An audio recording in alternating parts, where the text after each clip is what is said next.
With a 360-degree panoramic view, AI-powered human and vehicle detection, always-on video mode, and even a solar panel to charge it, the EZViz CB8 Lite is a great option for home security that means you won't miss a thing. So hit subscribe now and we'll get right into it.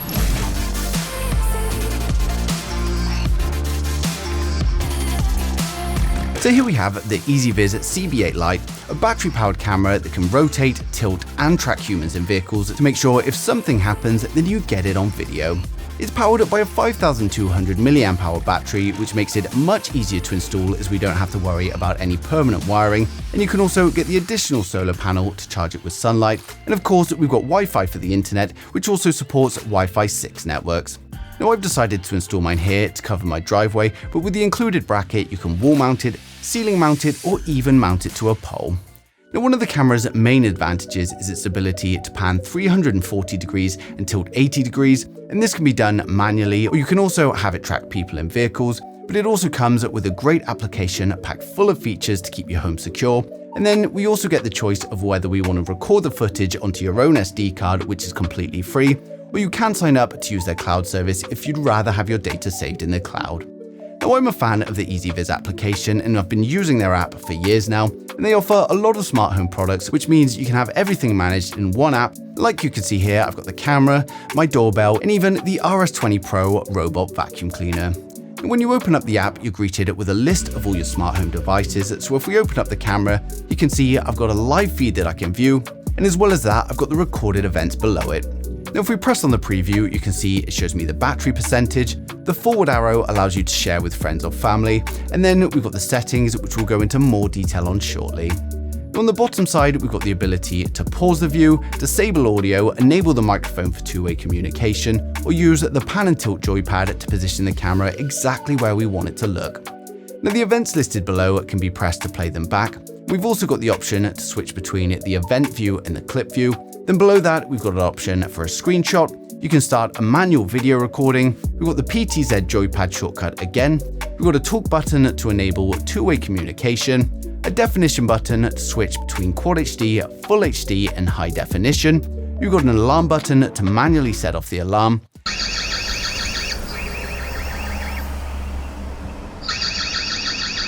Nearby devices with a multi-screen function, you've got picture-in-picture mode, and then the help section for any help you need, as well as the option to rearrange the menu. Where the setup really shines though is all of the automated recordings and customizations you get. And we also have always-on video, which means it's constantly recording, but in a more energy-efficient way. Now how this works is it uses time-lapse video when there's no motion, as there's nothing to record, and then as soon as motion is detected, it starts recording normally. And what this means is you get 24/7 recording without the massive battery drain that would normally come with it. And in my experience, it's worked really well. So if we head into the settings, you can see we first get the battery mode, and this tells you the battery percentage left, and it gives you an option for always on video mode, which proactively performs detection at set time intervals. And this mode is great, but it does require a little bit more power, so it's recommended to only use this if you've got the solar panel as well. We've then got the standard mode, which is great if you're not using the solar panel, and it's going to be triggered to wake up from detection. Then we've got power saving mode, which won't do any detections, and then power plugged in for continuous detection without any sleep. And then we've got a custom working mode that lets you configure your own schedules, and maybe you want to set different working modes at different times of the day. Now under intelligent detection, you can configure the wake up settings and sensitivity. We've got human shape detection, which I recommend you keep enabled. You can also customize the detection areas, notifications about human detection. You can turn on sound reminders for detection and even add a custom sound with your phone's microphone. And then we've also got vehicle detection, which I also recommend enabling if it's somewhere that's going to see vehicles, as it just makes it easier when you're looking through your events, as it labels them with either human or vehicle detected. For message notifications, you can customize the notifications you receive and also set custom schedules, but I leave notifications on all the time. Audio settings, you can disable audio if you don't want it, and then image settings, you can set the color, which I just leave to normal. And then we've also got the night vision mode. For night vision, you can choose whether you want the black and white IR night vision or smart night vision, and the smart night vision stays on the black and white IR mode until motion is detected. It then switches to the color night version, which looks like this, and also uses its LED spotlights, and you can set how warm you want the spotlight to be. Now you can enable the camera name as an on-screen display on all of your video footage if you want to, as well as enabling or disabling the EZViz watermark. Under Light, you can enable or disable the camera light, as well as adjusting the spotlight settings, but I left these on all of the default settings. And for PTZ, you can enable human tracking, which I have enabled. Now this means if someone walks up my drive or just past the camera is going to follow them and record everything they do.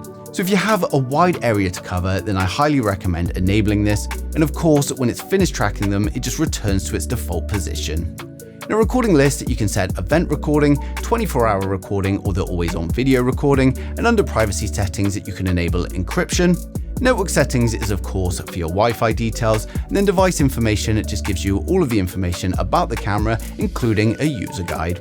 Now you can press share device if you want to share it with a family or friend, and the EZViz Cloud is for those of you that want to store all of your video into the cloud rather than recording onto an SD card, and it even comes with a free trial so you can try it out first before you buy it.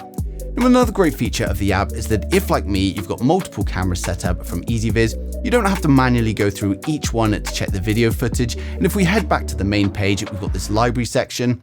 And this shows me all of the events from all of my devices, and it's also labeled between human and vehicle detection, making it really easy to find an event I'm looking for.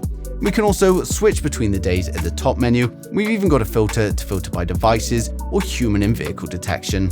But as you can see, it's a really versatile camera for your security and also a really versatile app to go with it. And I'm just a fan of battery-powered cameras in general, as they're so much easier to set up and install, and the battery still lasts a long time, and especially with this one if you get the additional solar panel as well. Now when it comes to the packaging, you can see I've got the kit which also includes the solar panel. And if we go ahead and open it up, I've first got the box which contains the solar panel.